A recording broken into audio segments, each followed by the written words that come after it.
So today I'm going to be talking about the 5 lessons from this great book, The Psychology of Money by Housel. I'd recommend this book to anyone who's starting their financial journey, or even if you're further along.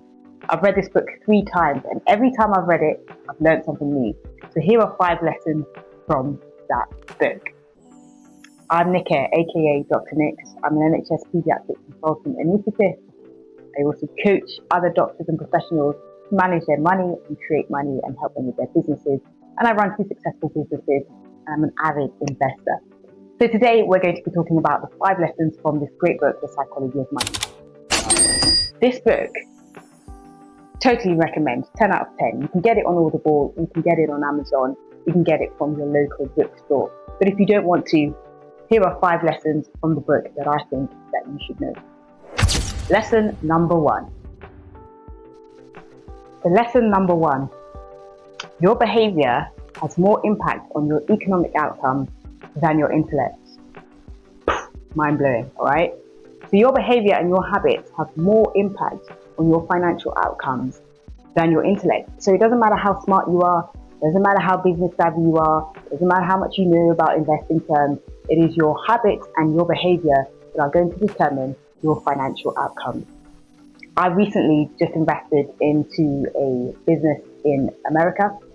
There was a house that was being foreclosed, and I invested into the process of acquiring that house. The owner of the house was a doctor, like myself. In America, doctors earn quite significantly more than we earn in the UK, and had amassed a sizable amount of wealth, bought this house in New York. His house is in the millions of pounds, or millions of dollars rather, but he wasn't managing his money properly. Even though he was earning a lot, even though he had used that money to buy his house, he mismanaged his money, was unable to keep up the payments. Through his behavior and his habit, he lost the house. He's actually in prison at the moment because of some criminal activity with tax evasion and dodging because of his money habits. And what does that tell you? This is an intellectual person. This is someone who is highly intelligent, motivated, disciplined, has gone through medical school, has gone through pre-med, is earning insane amounts of money. But through his habits and behaviors, he lost his house, he lost his assets, he lost his wealth, and now he's in prison. But the other side, or the other way to look at it is, even though it can have negative impacts on you, it can also have positive impact.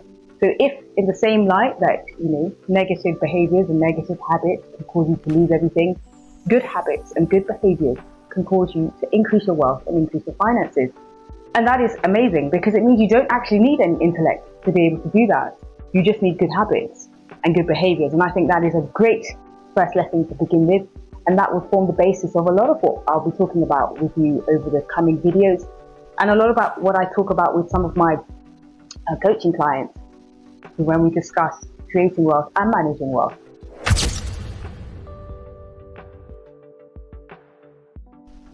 The second lesson is that your emotions are the enemy to wealth. I could go on about this for days. I could go on about this for a whole video. Your emotions are the enemy to your wealth. Because we, as human beings, we are human. We can put stuff on a spreadsheet. We can say if you do X, Y, Z, E equals MC squared or whatever. But at the end of the day, we are emotional beings, and we need to understand, because we are emotional beings, that is going to influence our decision making. When it comes to investment, when it comes to risk tolerance, when it comes to investing in stocks and shares and crypto, even in assets that you think are going to perform all the time, they don't. There is no asset that performs all the time. You have your highs and your lows, your ups and your downs. Even with year-on-year increases in the S&P 500, there are times when they go down. What do you do in that time? How do your emotions affect you in that time? If you have a family, if you have children you need to look after, how are you going to respond and how are you going to react? So that is the second lesson. I'm not going to go into any further detail because I could talk about that for ages, and I have 5 points to get through. The third lesson. The next lesson is that our beliefs and our attitude towards money are fixed from a very young age. They're quite anchored from about the age of 5 or 6. These beliefs about money are not necessarily good or bad, but it is about understanding what they are. If you check in the description below, check in the link, there is a link in the description below or above, I'm not sure where it is, but there is a link that will take you to a test that will uncover your business financial personality. And this will help you understand how you view money, your attitudes towards taking risk, and how you can grow your income, your business, or your career. Take the test. Show me the results if you want to. Don't show me the results if you want to, but it will be great if you could let me know what your personality came out as. But I think it's a great test to uncover our beliefs and our attitudes towards money, investing, and finances, and so on and so forth. The next lesson is compounding. Anyone who's ever spoken about money has to talk about compounding. There's no way around it. It is the eighth wonder of the world, according to Einstein, but I agree. Anyway, compounding, compounding, compounding. Compounding relies on time. The best time to plant a tree, they say, is 20 years ago. The next best time is today.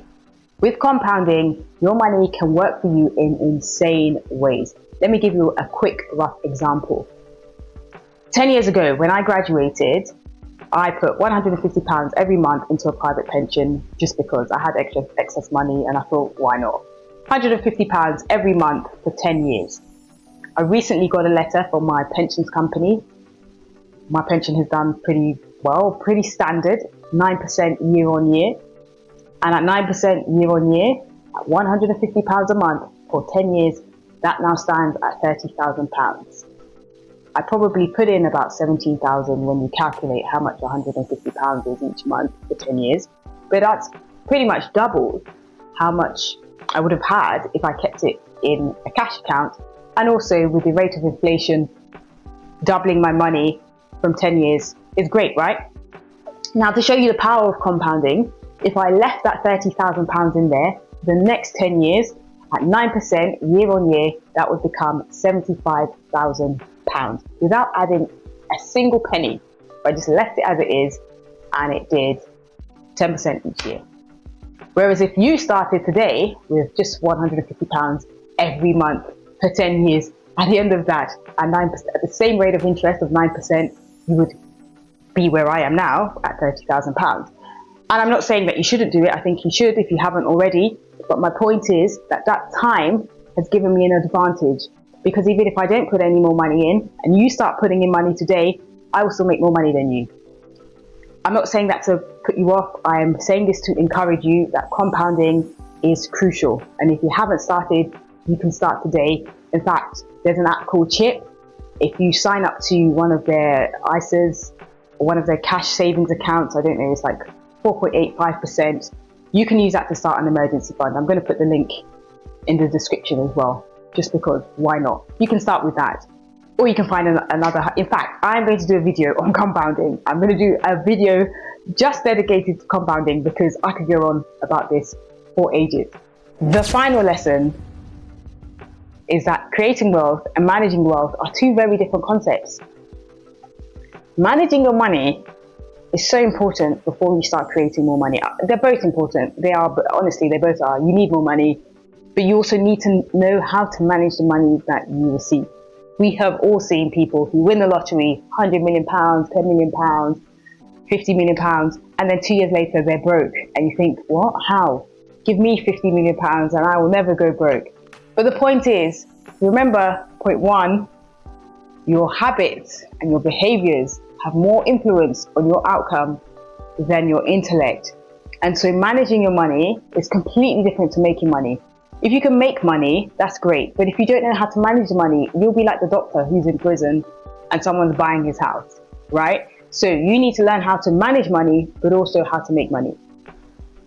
Two very different skills.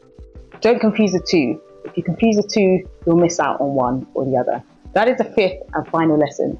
Do with that information what you want or what you will, but I think that's incredible for laying the foundations for financial health, growth, and so on and so forth. Like I said, find out what your business and career personality is by doing the test, which is in the description below. Sign up to Chip. They have a great rate of interest at the moment, or Trading 212 is another one. Their cash ISA has a rate of 5.2%, which is marginally better than chip, which is 5.1%. Either way, sign up for something, do something today, and let me know how it goes. Until the next video.